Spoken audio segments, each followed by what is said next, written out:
Well, welcome to the 700 Club. Israeli Prime Minister Benjamin Netanyahu has put Iran on notice. He's promising a harsh response to any strike against Israel. Netanyahu made the statement at a summit with regional allies to promote economic cooperation and security. CBN Middle East correspondent Julie Stahl reports. The leaders of Israel, Greece, and Cyprus met in Jerusalem for their 10th trilateral summit Monday to promote regional peace and economic cooperation. The last time they met was just before the October 7th massacre that triggered a regional war between Israel and Iran's proxies. The Middle East and the Eastern Mediterranean are being tested by aggression, terrorism, and instability. Our partnership provides strength, clarity, and cooperation that will prevail over chaos. Netanyahu says Israel is watching Iran as its ballistic missile force holds training exercises. He warned that Israel won't tolerate any aggression. We know that Iran has been doing exercises lately. We're following this, and we're making the necessary preparations. I want to make it clear to Iran here, any action against Israel will be met with a very harsh response. Iran's foreign minister said its missile program is non-negotiable.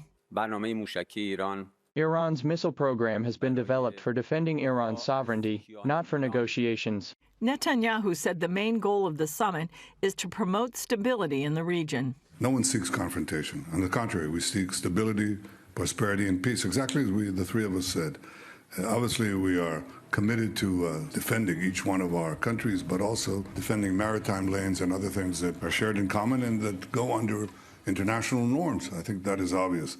Despite the security challenges, Netanyahu says the partnership offers new opportunities for prosperity and cooperation in energy, technology, and security. We affirmed our commitment to expanding the Abraham Accords, to widening the circle of cooperation between Israel and the Arab world. We also expressed support for Lebanon's sovereignty and for a future in which legitimate state institutions hold authority and military power, and not terrorist militias. In Lebanon, Israel says it eliminated 3 Hezbollah terrorists who were operating to advance terror attacks against IDF troops and reestablish terrorist infrastructure in the south. The IDF says one of those killed also served in the Lebanese intelligence unit.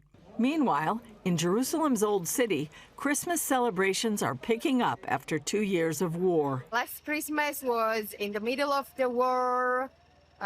So scary, so stressful, but now it looks like more stable, and the situation is more stable and more better from last Christmas.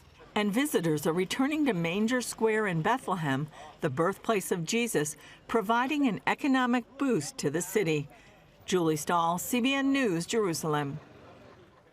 This Christmas, let's join with the angels who announced to the shepherds watching over their flock at Bethlehem, peace on earth, goodwill to all people. May there be peace in the Middle East in our time. It seems so far away. Iran just continues to keep mobilizing and keep rearming. So does Hezbollah. So does Hamas. Their ideology of hate against Israel is so strong they literally can't stop it. Iran is teetering. The fresh water problem there, the drought is just devastating the entire country. And in the middle of that, instead of providing for their people, they want to build ballistic missiles. I don't understand that kind of ideology. Why wouldn't you want to provide a future of peace for your children, for your grandchildren? But their religion, their ideology says, no, we can't have that until Israel is wiped off the map.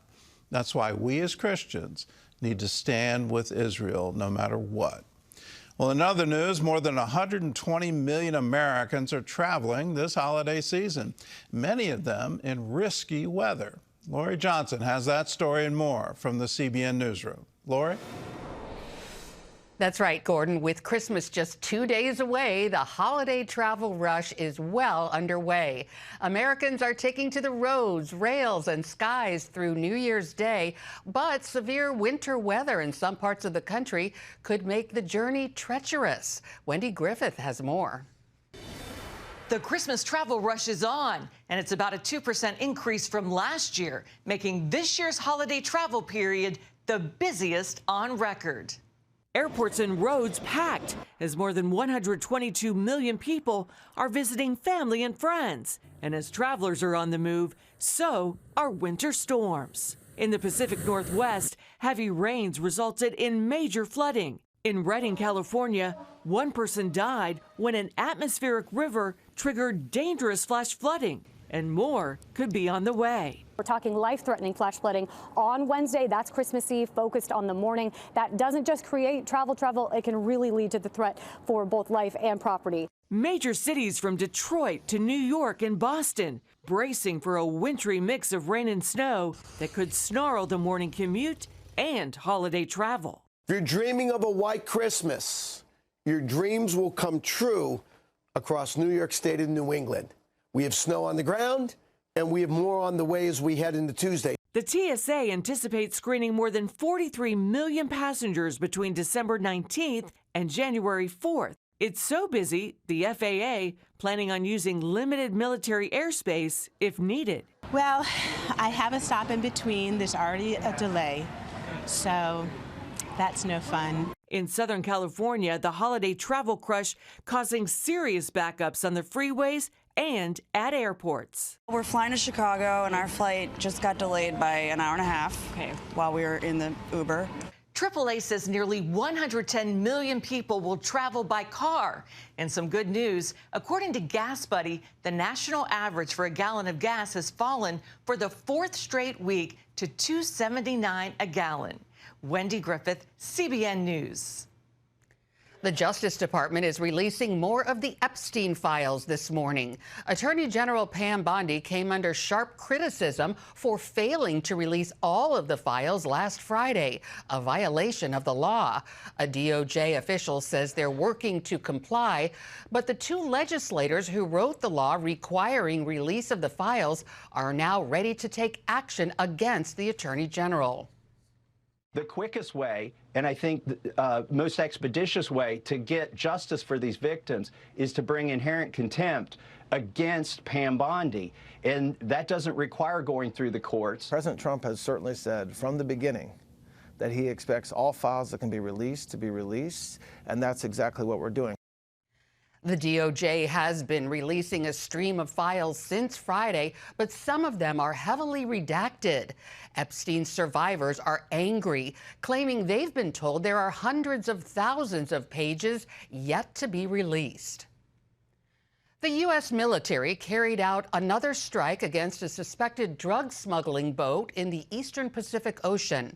Now, President Trump is delivering a new warning to Venezuela's leader as the U.S. ramps up pressure. He said it would be smart for Nicolas Maduro to leave power. We have a massive armada formed, the biggest we've ever had, and by far the biggest we've ever had in South America. He can do whatever he wants. It's all right. Whatever he wants to do. If he wants to do something, if he plays tough, it'll be the last time he's ever able to play tough. The warning comes as the U.S. Navy and Coast Guard are stepping up efforts to intercept sanctioned oil tankers to and from Venezuela, and has conducted more than 24 military strikes on vessels the Pentagon says are trafficking drugs. President Trump has also threatened land strikes on Venezuela. In Jamaica, CBN's Operation Blessing is bringing Christmas cheer to communities affected by Hurricane Melissa. Through their service, the team is bringing hope and a spirit of celebration to families and individuals in their time of need. Operation Blessing is in Jamaica still. It's Christmas time and we're still here. As you see behind me, hundreds of kids are coming from one of the schools who are celebrating Christmas during this hard time that they experienced after the Hurricane Melissa. And we're here celebrating for them. This school particularly, we've been supporting them with daily hot meals. Every day we bring food to these hundreds of kids. Also, we're expanding our operations. We're rebuilding homes as we speak. And everything is happening, you know, because we have donors like you. We have people like you behind the screen supporting the ministry. and we can be here during Christmas, on Christmas, for the people of Jamaica. Also, we're visiting different communities and we're bringing some essential items that they really need right now, like food packages, some essential hygiene items, so that they can have also a normal Christmas. In the midst of all this devastation, we're here thanks to your generosity.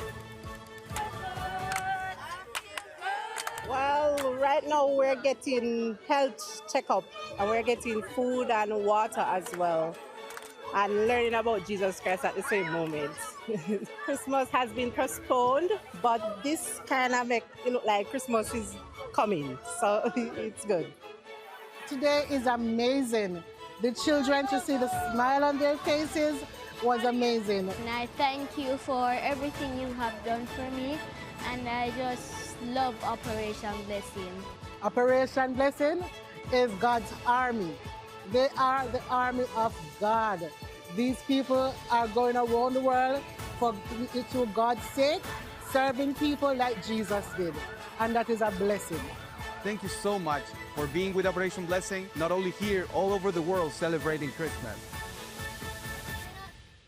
What a beautiful story this Christmas season. Gordon? Yes, and if you're a donor to CBN, you're part of it. If you want to be part of our disaster relief team, it's real simple. All you have to do is call us. If you want to help those wonderful people in Jamaica, it's amazing what happens when people get together and say, when disasters strike, let's strike back with love and compassion. Let's let people know we love them, God loves them, we want to be there and help them in their time of need. There's a special fund set up. It's called the Operation Blessing Disaster Relief Fund. You can write to us at CBN Center, Virginia Beach, Virginia, 23463. You can text OBDR to 71777, or you can go to cbn.com, and there's a place on the giving page where you can designate your gift to the Disaster Relief Fund. Do it now. Be a part of it. 1-800-700-7000.